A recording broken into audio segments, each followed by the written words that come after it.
고린도 교회는 이제 교인들이 자신들이 추종하는 사역자들에 따라서 분열되어 있었습니다. 게바파, 아볼로파, 바울파, 그리스도파, 이렇게 여러 파로 교회가 나뉘어져 있었습니다. 이러한 분열의 모습을 보고 바울이 한 말은 이것이었습니다. 고린도 교인들이 육의 사람들과 다를 바가 없다. 이 말은 바꿔서 얘기하면 여러분은 예수 믿는 사람이지만 예수를 알지 못하는 사람들과 별반 차이가 없습니다라는 책망과 질책의 말을 전합니다. 그게 이제 이 앞부분, 우리가 오늘 읽은 본문 앞부분에 있던 내용이었습니다.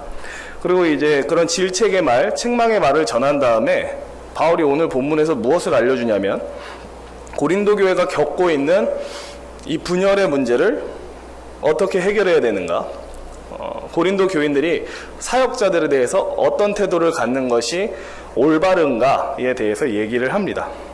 제가 5에서 7절만 제가 다시 읽어보겠습니다.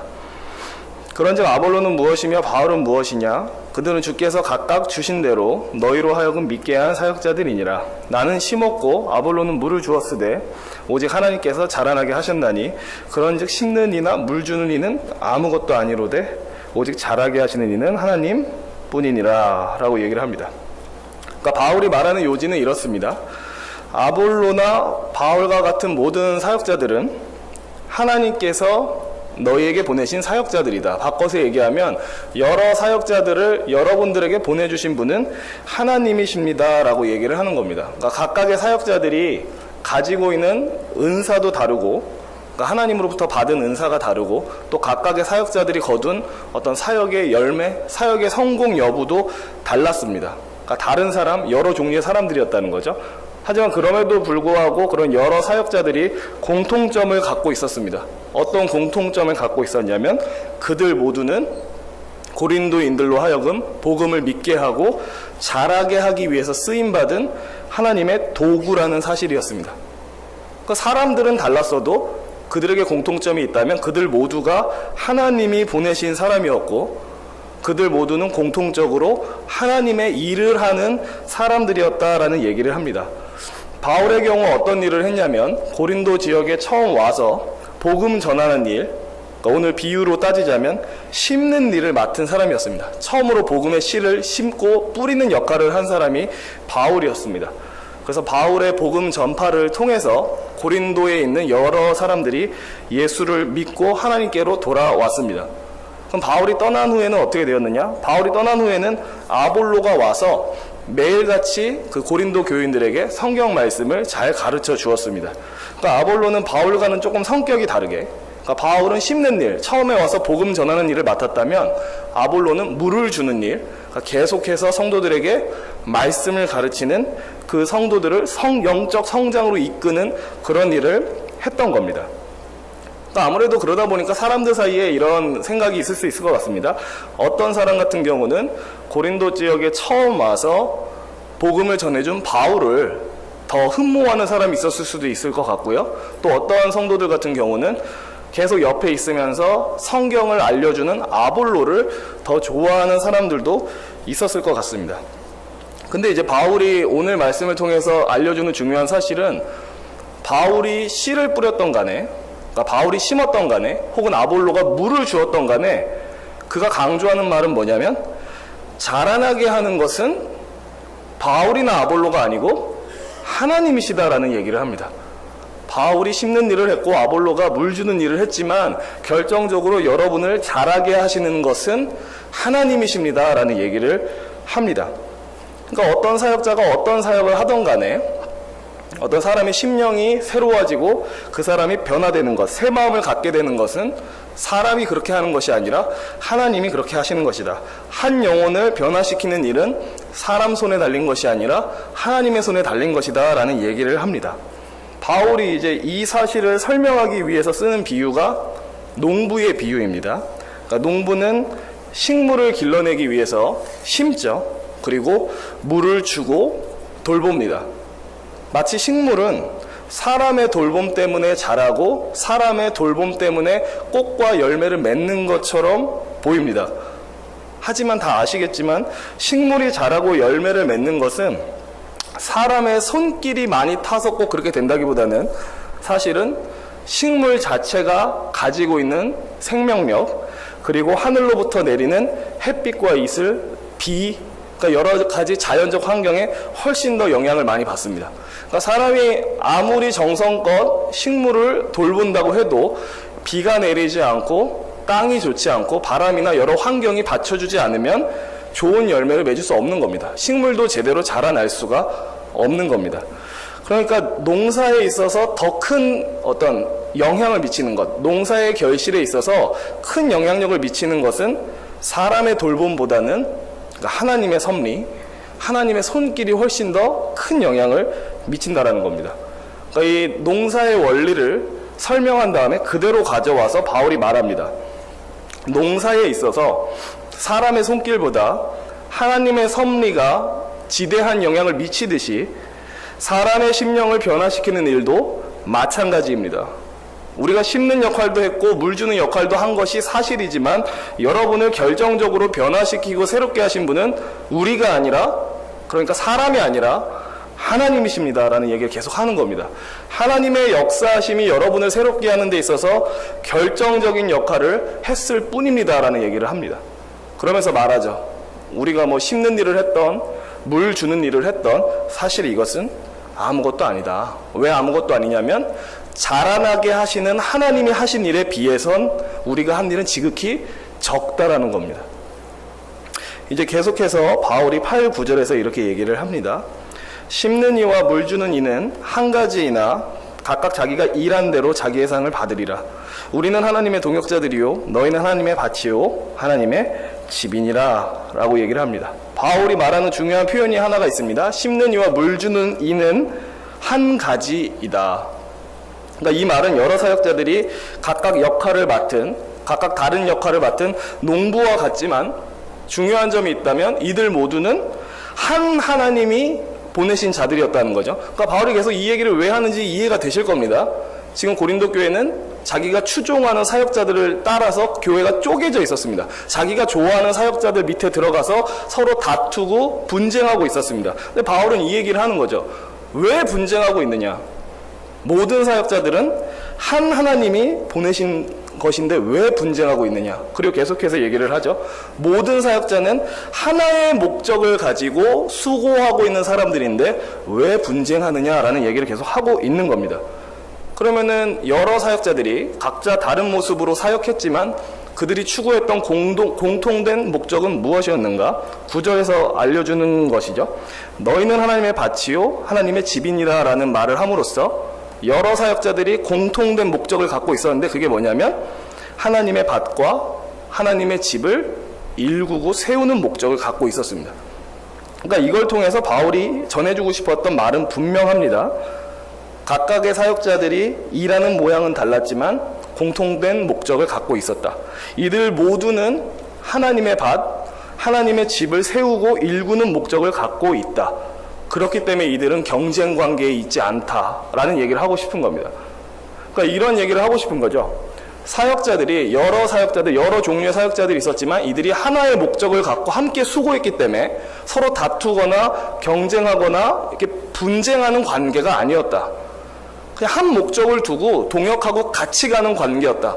근데 왜 고린도 교인들 여러분들은 그 사역자들이 하지도 않던 경쟁을 서로 하고 있으며 그 사역자들이 하지도 않고 있던 분열을 하고 있느냐라고 얘기를 하는 겁니다. 그들은 같은 목적 아래에서 함께 갔는데 왜 어찌 여러분들은 여러분이 좋아하는 사역자들만 따르면서 교회 안에서 분열을 만들고 팔을 가르고 있느냐라는 얘기를 하는 겁니다.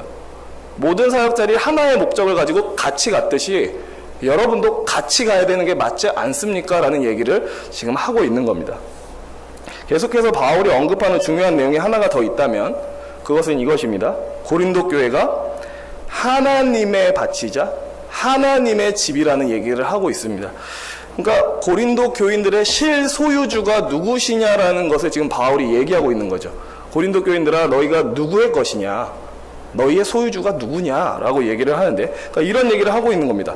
고린도 교인들이여, 여러분은 나 바울의 밭이 아닙니다. 여러분은 하나님의 밭입니다. 고린도 교인들이여, 여러분은 아볼로의 집이 아닙니다. 여러분은 하나님의 집입니다. 계속해서 이런 말을 함으로써 교회는 사람의 소유가 아니다. 교회는 사역자의 소유가 아니다. 라는 얘기를 계속합니다. 그러니까 이 고린도 교회는 어떤 문제가 있었냐면 그 교인들이 나는 바울의 소유야. 나는 아볼로의 소유야. 나는 게바의 소유야. 나는 그에게 속했어.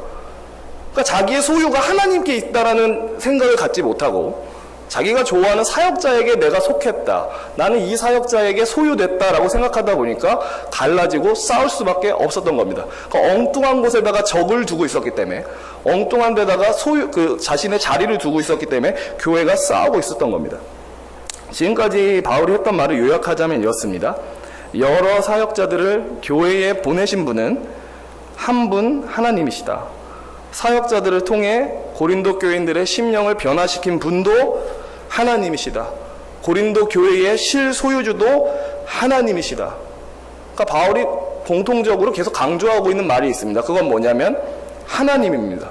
계속해서 하나님이 보내셨다. 하나님이 변화시키셨다. 너희는 하나님의 것이다. 라고 자꾸 얘기를 하면서 우리 교회의 중심에는 사람이나 사역자가 있는 것이 아니라 하나님이 계시다라는 얘기를 계속합니다. 하나님이 교회의 중심에 계시는 것이 진리이고 가장 옳다라고 얘기를 합니다. 그래서 이 말은 특정한 사역자한테 붙지 말라는 얘기입니다. 하나님께 붙으라는 얘기입니다. 이 말은 특정한 사역자를 의지하지 말라는 얘기입니다. 하나님을 의지하라는 말입니다. 이 말은 특정한 사역자를 중심으로 모이지 말고 하나님을 중심으로 모이라는 얘기입니다. 고린도 교회가 분열된 이유, 그들이 특정한 사역자에게 붙었기 때문에 그렇습니다. 그들이 그 특정한 사역자를 의지했기 때문에 그렇습니다. 그들이 특정한 사역자를 자기의 중심에 두었기 때문입니다. 하나님을 중심에 둔 게 아니기 때문입니다. 근데 사람은 참으로 어리석어서 하나님을 중심에 두지 않고 특정한 사역자를 자기의 중심에 둬놓고서는 착각을 합니다. 이 사역자를 내 중심에 두는 것이 하나님을 따르는 일이야 라고 오해합니다. 다를 수 있습니다. 특정한 사역자를 추종하는 것이 곧 하나님을 추종하는 것은 아닙니다. 어떤 교회가 하나 있습니다. 이름을 실제적으로 거론하진 않겠습니다. 2012년도에 이제 설립됐던 교회인데요. 그 교회 담임 목사님의 설교가 유명세를 탔습니다. 설교를 실제로 잘하시기도 했고 평범한 교회에서 들을 수 없는 뭔가 막 깊고 오묘한 설교 그런 느낌이었어요. 그래서 많은 사람들이 그 교회에 모였습니다. 근데 안타깝게도 교회가 설립되고 한 11개월 정도 지날 무렵에 그 교회 담임 목사님이 목을 메어서 자살하는 일이 생깁니다. 목사님의 자살도 놀랍죠. 근데 이제 더 놀라운 건 뭐냐면 이제 담임 목사님이 돌아가셨으니까 교인들이 어떤 일을 해야 됩니까? 이제 교회를 이끌어줄 또 다른 담임 목사님을 청빙하는 게 맞죠? 근데 그 교회는 담임 목사님을 청빙하지 않았어요. 아니 그럼 예배는 어떻게 드립니까? 예배당에 모여서요 화면에다가 돌아가신 담임 목사님의 살아생전 설교를 틀기 시작했습니다. 그러니까 죽은 사람의 설교를 그냥 매주 와서 듣는 거예요. 죽은 사람의 설교를 매주 와서 듣는데 담임 목사를 청빙할 생각을 안 합니다. 굉장히 오랜 기간 동안요. 그러니까 세간에서 집중을 많이 받았죠. 막 비난도 많이 받고요. 왜냐하면 사실 설교는 죽은 사람의 설교를 뭐 듣는 게 나쁘다 이러기보다는 설교는 그런 게 있습니다. 살아계신 하나님이 이번 주에 하고 싶으신 말씀을 사역자를 통해서 주는 거예요. 매주 현장성 있게 현실성 있게 주는 거예요. 근데 계속 옛날에 죽은 사람이 했던 설교를 자꾸 봅니다. 이게 옳지 않은 거죠. 그러다 보니까 이제 그들도 눈치가 보였는지 담임 목사님을 청빙했어요. 근데 일종의 뭐라 해야 될까요? 간판 같은 존재. 등록은 해놨는데 담임 목사 누구누구라고 써 있긴 한데 실질적으로 그 목사님이 목양을 하진 않습니다. 여전히 고인의, 그러니까 돌아가신 담임 목사님의 설교를 틀어놓고 예배합니다. 이게 2016년까지 그 교회가 그랬어요. 근데 그 이후에는 어떻게 하고 있는지 잘 모르겠습니다. 왜 이렇게 하는지는 아시겠죠? 그 교회 성도들이 돌아가신 목사님의 설교 외에 다른 설교를 듣고 싶지 않은 거예요. 그의 가르침 외에 다른 사람의 가르침을 받고 싶지 않은 거예요. 그냥 나는 그 목사님만 좋아. 그 목사님의 설교만 좋아. 난 그분에게만 배우고 그분 밑에만 있겠어. 그분의 소유야. 나는 그분의 것. 나의 중심인 그 목사님. 물론 말은 이렇게 안 했겠죠. 하나님이 우리 교회의 중심이십니다. 근데 누가 봐도 그 교회의 중심은 하나님이 아닙니다. 그죠? 말씀을 마치겠습니다. 고린도 교회는 아마 제가 예로 든 이 교회의 모습이 극대화된 모습이었을 것 같습니다. 각자 자기가 추종하는 사역자만 따르려고 하고, 자기가 좋아하는 사역자의 가르침만 받으려 하고, 그 외에 다른 사역자들에 대해서는 마치 정적인 것처럼, 경쟁관계인 것처럼 배타적인 태도를 취했을 것 같습니다. 그들의 중심에는 하나님이 계시지 않았고 사람이 있었습니다. 그러니까 사람이 이처럼 연약합니다. 눈에 보이지 않는 하나님보다 눈에 보이는 사람을 더 잘 따릅니다. 그리고선 자기는 하나님을 따른다고 착각합니다. 눈에 보이지 않는 하나님보다 눈에 보이는 사람을 더 쉽게 의존합니다. 눈에 보이지 않는 하나님보다 눈에 보이는 사람을 교회의 중심에 두기를 더 잘합니다. 오늘의 내가 있는 이유는 하나님 때문인데, 그렇죠? 나한테 복음을 전해주신 분, 사역자들을 통해서 복음을 전해주신 분도 하나님이시고, 내 심령에 새 영을 부으셔서 변화시키셔서 믿음 주신 분도 하나님이시고, 지금까지 자라게 하신 분도 하나님이셔서 마땅히 하나님이 우리의 모든 신앙과 우리 교회의 중심이 되셔야 마땅한데도 인간이 연약한지라 계속해서 있습니다. 마치 그 사람이 나를 변화시킨 것처럼, 그 사람이 나의 신앙의 토대인 것처럼 이렇게 오해를 하곤 합니다. 그래서 우리가 해야 될 일이 무엇이냐를 생각해 보자면, 끊임없이 성경의 진리를 상기하는 거죠. 누가 교회의 중심이냐? 누가 교회의 주인이냐?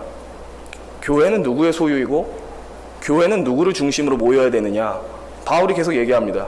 하나님, 하나님, 하나님. 그러니까 이 진리를 계속 상기하는 것밖엔 답이 없습니다. 이 진리를 계속 상기하고 내 안에 기억하고, 교회가 만약에 여기에 반하거나 그릇된 길로 만약 엇나간다고 생각된다면 사실 입을 다물고 있으면 안 됩니다. 뭐 그렇다고 해서 우리 교회가 뭐 지금 그런 상황이다라는 얘기가 아닙니다. 성도들은 사실 무슨 교회의 어떤 성경의 진리와 부딪히는 일이 교회 안에 생겼을 때 난 평화주의자니까 지켜봐야지, 이게 마땅한 성도의 모습은 아니라고 생각합니다. 왜냐하면 기독교인은 진리의 사람들이고, 진리와 어긋나는 일이 있었을 때는 소리를 낼 줄 알아야 되는 게 기독교인입니다.